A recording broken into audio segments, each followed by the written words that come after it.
2018 मसीहार गोटे चर्चित घटना थिला जहा नव विवाहित दंपति को भैंसा कॉलेज रो अध्यापक गोटे पार्सल बोमा माध्यम मारी देवार चिंता करथिला आर सेटा सेतिरे नव विवाहित सौम्य एवं तांकर आईंकर मृत्यु घटिथिला।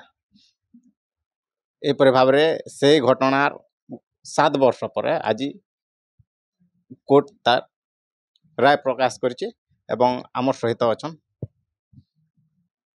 सौम्यंकर ससुर बा रीमांकर बापा तांकर सहित कथा बा कोर्ट किपरि भाव राय दैছে एवं कोर्ट कर जो राय प्रकाश पाइला परे तांकर केते संतुष्ट अछन केते काना हमें आज्ञा सहित कथा देखुन आज्ञा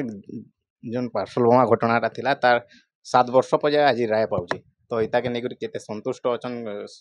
आपन नहीं आमे तो कोर्ट राय को सम्मान दउछु किंतु जेन हिसाब 3-3टा परिवार ध्वंस हो गला हमर जो चली गले झियो भी पूरा कलमने होले हिसाब बहुत दुख पाला 3 मास कालटे जो को आई भी चली गले बहुत कष्ट हम रही 7 वर्ष कालटे तथा हमर सब टिके नहीं आ टिके अधिया कठोर कठोर दंड हवा कथा निहाती भाव शुणुले जेन प्रकार कोर्ट रो राय प्रकाश पाई कोर्ट रो राय को तो सम्मान दे से माने